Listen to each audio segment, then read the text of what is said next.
ಗುಜರಾತ್ನಲ್ಲಿ ಭೀಕರ ವಿಮಾನ ದುರಂತ ಸ್ಥಳಕ್ಕೆ ಕೇಂದ್ರ ಗೃಹ ಸಚಿವ ಅಮಿತ್ ಶಾ ಅವರು ಭೇಟಿಯನ್ನು ಕೊಟ್ಟಿದ್ದಾರೆ. ದುರಂತ ನಡೆದ ಸ್ಥಳ ಪರಿಶೀಲನೆ ಮಾಡಿದ್ದಾರೆ ಅಮಿತ್ ಶಾ. ಈಗ ಅಮಿತ್ ಶಾ ಅವರು ಕೂಡ ಬಹಳ ಆಘಾತಕ್ಕೊಳಗಾಗಿದ್ದಾರೆ. ಯಾಕಂದರೆ ಅವರ ತವರು ರಾಜ್ಯ ಕೂಡ ಹೌದಲ್ವಾ. ಹಾಗಾಗಿ ಈಗ ಘಟನೆ ನಡೆದಂತಹ ಸ್ಥಳ ಏನಿದೆ ಅಲ್ವಾ, ಮೇಘಾನಿ, ಆ ಪ್ರದೇಶಕ್ಕೆ ಭೇಟಿಯನ್ನು ಕೊಟ್ಟಿದ್ದಾರೆ. ಅಲ್ಲಿ ಪರಿಶೀಲನೆ ನಡೆಸಿದ್ದಾರೆ.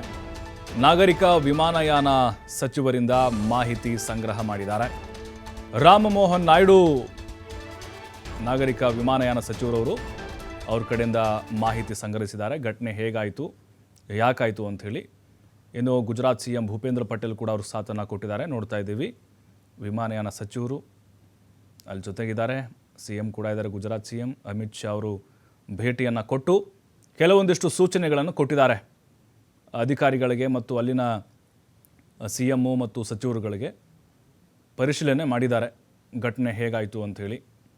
ಜೊತೆಗೆ ಅಲ್ಲಿ ಅಧಿಕಾರಿಗಳಿಂದ ಮಾಹಿತಿ ಪಡೆದುಕೊಂಡಿದ್ದಾರೆ. ಆ ಏರ್ಪೋರ್ಟ್ನ ಸಿಬ್ಬಂದಿ ಏನಿದ್ದಾರೆ ಅವರು ಕೂಡ ಕೆಲವೊಂದಿಷ್ಟು ಮಾಹಿತಿಗಳನ್ನು ಕೊಟ್ಟರು ಘಟನೆ ಬಗ್ಗೆ.